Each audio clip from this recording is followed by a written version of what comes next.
Hello, my fellow fiends of fiction. Today, I'll be going over my thoughts on Fairydale. One of the most talked about fictions of fall has some salivating over it and some abhorring it. I found myself giving it a 3-star rating. And if you haven't heard of Fairydale, here's the quick non-spoiler DL about it. Then I'll be getting into my spoilery thoughts and my nitty-gritty opinions on it. Now, Fairydale is a dark, gothic, historical romance with elements of paranormal, horror, and fantasy. It's set in 1955, and our FMC is a newly established English teacher who just uprooted and moved her life to a Boston boarding school from the orphanage she was raised in since she was 11 years old. And just as she's starting her career, she receives a letter from Fairydale where her recently deceased and extremely wealthy father, whom she obviously has no idea is still alive at this point, requested she be present for his funeral and to receive her inheritance alongside his second family. But this is not your typical orphan turned heiress story. It has a much darker side to it. And as soon as Darcy arrives in Fairydale, she starts to realize that everyone and everything in this town is not what they seem to be. And with every day she's in Fairydale, she is discovering and learning that she herself has hidden talents and abilities. Enter Caleb, son and heir of the Heyy family legacy. The family, who are the arch enemy of her father and his second family. He takes a sudden and intense interest in Darcy, and behind closed doors, where the society can't be scandalized by the teachings a lady could never pray for in the 50s, Caleb gives her a completely different education than the religious foundations she was raised and taught with her entire life.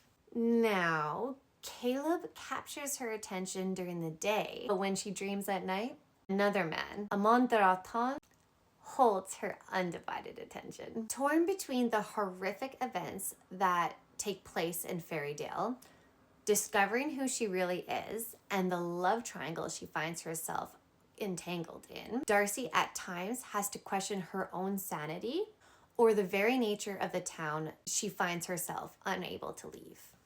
This book was a tricky one for me because with this book, I loved and enjoyed aspects of it, but there were big parts of it that almost made me DNF it. I ultimately rated it a 3.5 stars because the highs were really high for me, but it lost me almost completely quite a few times. Now onto the spoilery side of things. So if you haven't read this book yet, I would say don't go past this point.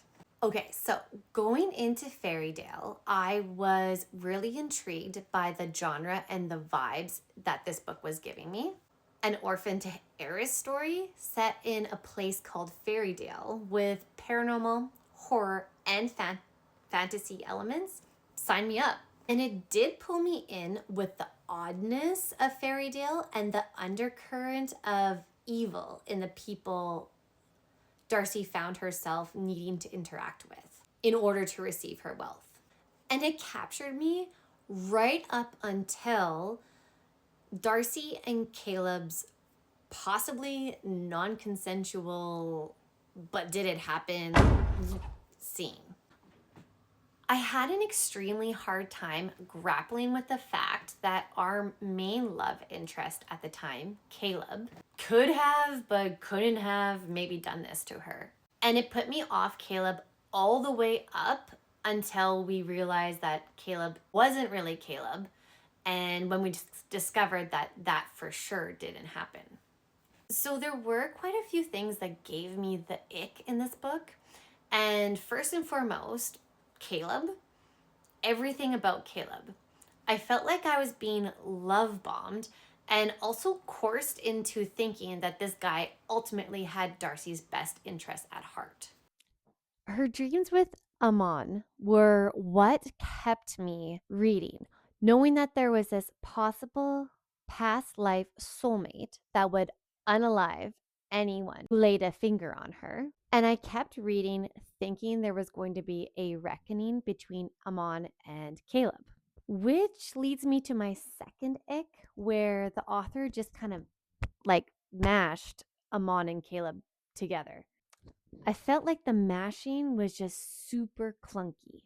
Also, how he kept licking her, but I guess knowing at the end with his nature as a Reva or a Reva, it kind of makes sense, but still another ick for me. How certain key or answer pieces of the plot were laid out informationally from the past Elizabeth's experience only a chapter or two before the resulting answer for this is the reason for that, which ultimately had me confused as to why these things were the way they are for a good portion of the book.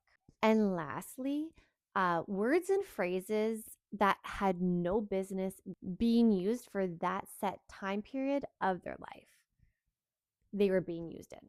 And because of these major icks, I had to dock it 2 stars.